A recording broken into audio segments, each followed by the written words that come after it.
27 December 2024 night cricket club টুর্নামেন্টের উদ্বোধন অনুষ্ঠানে উপস্থিত অত্র টুর্নামেন্টের সম্মানিত সভাপতি, এলাকার গণ্যমান্য ব্যক্তিবর্গ, আমার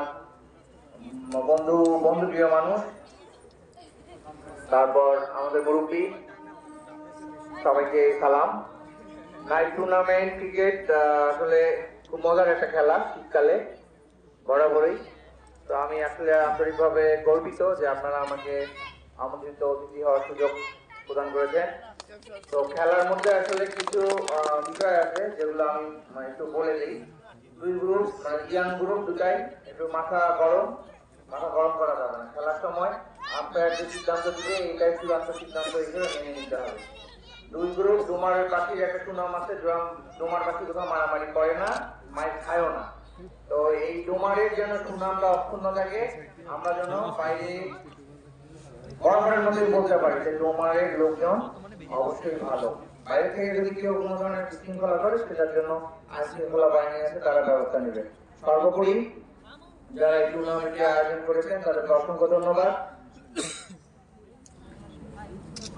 পরিচালক আমিনুল ইসলাম মিঠু, ধন্যবাদ তাকে। এরকম একটা টুর্নামেন্ট যেখানে গোটা বাংলাদেশ মাদকের থাবায় সজাগ হয়ে গেছে, সেখানে আমাদের ডোমারের এই ইউনিয়নে যে এইরকম একটা মহৎ উদ্যোগ গ্রহণ করে ছেলেদেরকে মাদক থেকে দূরে রাখতেছে, অসংখ্য ধন্যবাদ তাদেরকে। পাশাপাশি আমাদের কিছু জিনিস আছে যেগুলো থেকে বিরত থাকতে হবে। ইফতিজিং, বাল্য বিবাহ, চুরি, ছিনতাই, এগুলো থেকে বিরত থাকতে হবে। আর তোমার মধ্যে একটা বড় রোগ আছে, সেটা হলো মেয়ে পড়ানো। মেয়েরা ছেলেদের পড়ায়, ছেলেরা মেয়েদের পড়ায়, এবং একটু কয়েকদিন যাওয়ার পর পড়ায় যায়। তো আমি বরাবরই সব অনুষ্ঠানে এটা বলে থাকি, তাই তুমি তোমার ক্যারিয়ার বিল্ড আপ করো, তোমার জন্য বহু সুন্দরী পরীক্ষা আছে, ঠিক আছে? তোমার যে ছিল তোমাকে ফিউচার নিয়ে তাকাবে না, এক কথা শেষ। ওই দেখা যাবে যে এখন মনে করতো যে হিরো বাপ, আমি মনে হয় মুখি হনুরে, কিন্তু বিয়ের 3 দিন না দেখে 14 দিনের মধ্যে দেখবে তোমার কপালে লাভ দিয়ে চলে গেছে আরেকজনের সাথে। এই জন্য বরাবরই আমি বলে থাকি, নিজের ক্যারিয়ার বিল্ড আপ করো, বহুত সুন্দরী তোমার জন্য ওয়েট করতেছে। পাশাপাশি অভিভাবকদের প্রতি, আপনারা যারা আছেন তাদের প্রতি আমার বিনীত অনুরোধ থাকবে, আপনার সন্তান কোথায় যাচ্ছে, কার সাথে মিশতেছে, সন্ধ্যার পরে বাসায় আসতেছে কিনা, এগুলো আপনারা খেয়াল করবেন। ছেলের কিছু কিছু সিমটম আছে, এগুলো দেখলে আপনি বুঝতে পারবেন ছেলে আপনার মাদকাসক্ত কিনা। মেয়ের মোবাইল ফোনটা চেক করবেন, মোবাইল ফোন চেক করলে বুঝতে পারবেন আপনার মেয়ে ফেরেশতা নাকি কি, এটাও বুঝতে পারবেন। তো অভিভাবকদের প্রতি আমার বিনীত অনুরোধ থাকবে, সন্তানদের প্রতি নজর দেন, সন্তানদেরকে সুশিক্ষিত করে গড়ে তুলুন, আলটিমেটলি তাদের সাকসেস তাদের কাছে ধরা দিবে। তো সর্বোপরি সবাইকে আবারও ক্রিকেট টুর্নামেন্টে আমন্ত্রণ জানিয়ে আমি আমার সংক্ষিপ্ত বক্তব্য এখানে শেষ করছি। আসসালামু আলাইকুম। এবং পাশাপাশি অত্র নাইট ক্রিকেট টুর্নামেন্টের উদ্বোধন ঘোষণা করছি। অসংখ্য ধন্যবাদ মহোদয়কে। এ পর্যন্ত সংক্ষিপ্ত ভাবে বক্তব্য রাখার জন্য বিনীতভাবে আহ্বান জানাচ্ছি আজকের প্রোগ্রামের সম্মানিত প্রধান অতিথি মহোদয় জনাব মোহাম্মদ মোসাফির হোসেন পান্তাসেন। সম্মানিত সুধীবৃন্দ, ময়দানপাড়া ক্রিকেট ক্লাব আয়োজিত নাইট ক্রিকেট টুর্নামেন্টে শুভ উদ্বোধন করলেন। আজকের এই অনুষ্ঠানের উদ্বোধনী অনুষ্ঠানের উদ্বোধক তোমার থানার সুযোগ্য ভারপ্রাপ্ত কর্মকর্তা জনাব আজিজুল ইসলাম, তাকে আমি ধন্যবাদ জানাচ্ছি। আসলে জাতীয় চরিত্র গঠনের একটা বড় মাধ্যম হচ্ছে ক্রীড়া। এই ক্রীড়ার মধ্য দিয়ে আমরা শিশু, কিশোর, যুবক যারা আগামীতে আমাদের ভবিষ্যৎ, যারা আগামী দিনে এই দেশের হাল ধরবে, আমরা আজকে যে জায়গায় আছি, যারা আগামী দিনে আমাদের জায়গাগুলো আসবে, বেশ সুন্দরভাবে পরিচালনা করবে, তাদের চরিত্র গঠন এবং তাদেরকে মাদকাসক্ত থেকে, সমাজের খারাপ কাজ করে থেকে আমাদের সবসময়ের জন্য বিরত রাখার চেষ্টা করতে হবে। আবার বিরত রাখতে গেলে এটা একটা বড় মাধ্যম যে ক্রীড়া চর্চা, সংস্কৃতি চর্চা। যে দেশ ক্রীড়া এবং সংস্কৃতিতে যত উন্নত, সেই দেশকে তত উন্নত দেশে বলা হয়। আজকে পৃথিবীর উন্নত দেশগুলোতে বাজেটের তাদের যে মাসিক বাজেট থাকে বাজেটের অধিকাংশ টাকা তারা যুবক কিশোরদের জন্য ব্যয় করে, বাজেটে রাখে ক্রীড়া চর্চার জন্য, সংস্কৃতি চর্চার জন্য। কেন রাখে?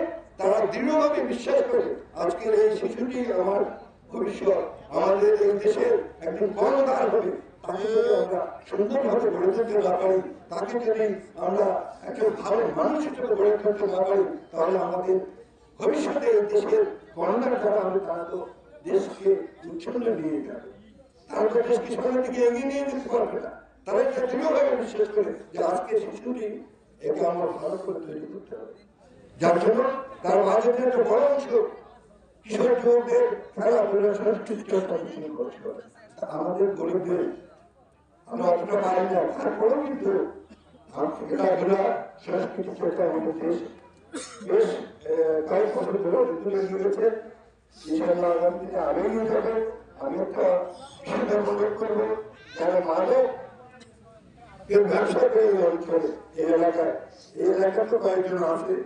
আমি স্পষ্টভাবে বলতে চাই যে যুবকদের কিশোরদের চরিত্র নষ্ট করার চেষ্টা আপনারা করবেন না। আপনারা আপনাদের অপকর্ম থেকে বিরত থাকেন। অনেক করেছেন আর না, আমাদের সুযোগ বলছি সে ওইখানে আছেন। আমি অনুরোধ করবো যে মাদক ব্যবসায়ী যারা আছে বিভিন্নভাবে বিভিন্ন কৌশলে তারা ব্যবসা করছে, এদের প্রতি যেন একটু দৃষ্টি দেওয়া হয়, এদেরকে যেন প্রতিরোধ করা হয়। পরিশেষে আপনারা আমাকে আজকে যে খেলার অতিথি করেছেন এর জন্য আমি কৃতজ্ঞতা জ্ঞাপন করছি এবং অবশেষে তার ব্যস্ত সময়ের মধ্যেও এখানে এসে উদ্বোধন করলেন এবং সুন্দর সুন্দর কথা শুনলেন। আপনাদের কথাগুলো স্মরণ রাখবেন, আমাদের চলার চেষ্টা করবেন, এই আশাবাদ ব্যক্ত করে আমাদের ক্রিকেট টুর্নামেন্টের সফলতা কামনা করে আমি আমার বক্তব্য শেষ করছি। আসসালামু আলাইকুম। মোহাম্মদ শফিকুল ইসলাম শফিক, যুগ্ম আহ্বায়ক বাংলাদেশ জাতীয়তাবাদী যুবদল ডোমার উপজেলা শাখা ও সদস্য সচিব ডোমার সদর ইউনিয়ন শাখা।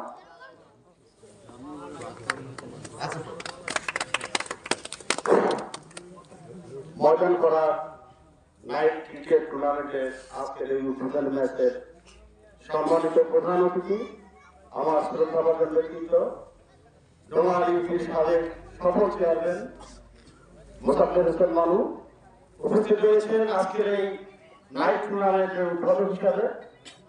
আমার খুবই শ্রদ্ধাভাজন ব্যক্তিত্ব ডোমা থানার অফিসার ইনচার্জ আরিফুল ইসলাম ভাই সহ আপনারা যারা এখানে রয়েছেন। এখানে আসলে বক্তব্য দিয়ে আসলে আপনাদের সময় নষ্ট করতে চাই না, তারপরেও যেহেতু এখানে কথা বলার সুযোগ করে দিয়েছেন, 1 মিনিটেই আমি শেষ করব।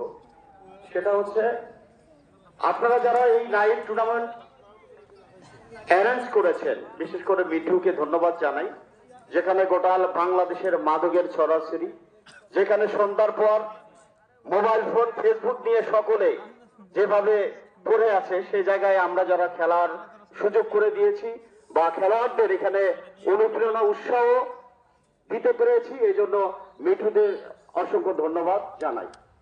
তার পাশাপাশি আগামীর যে স্বপ্ন, আগামীর বাংলাদেশ হবে একটি মাদক মুক্ত বাংলাদেশ, আগামীর বাংলাদেশ হবে একটি দুর্নীতি মুক্ত বাংলাদেশ। আগামী রাষ্ট্রনায়ক দেশ নায়ক তারেক রহমান যে স্বপ্ন দেখেছেন, বাংলাদেশের প্রতিটা ঘরে ঘরে প্রতিটা ঘর মুক্ত হবে আতঙ্ক মুক্ত। আজকে যে এক শহরের শাসক ছিলেন, দীর্ঘদিন মাদক এবং প্রতিটি বাড়িতে একটি করে একটি আতঙ্কের একটা কারখানা তৈরি করেছে। আমরা এখান থেকে সকলকে অনুরোধ করবো, সকলে বের হয়ে আসবে, নিজেরাও আমরা মাদক থেকে দূরে থাকবো।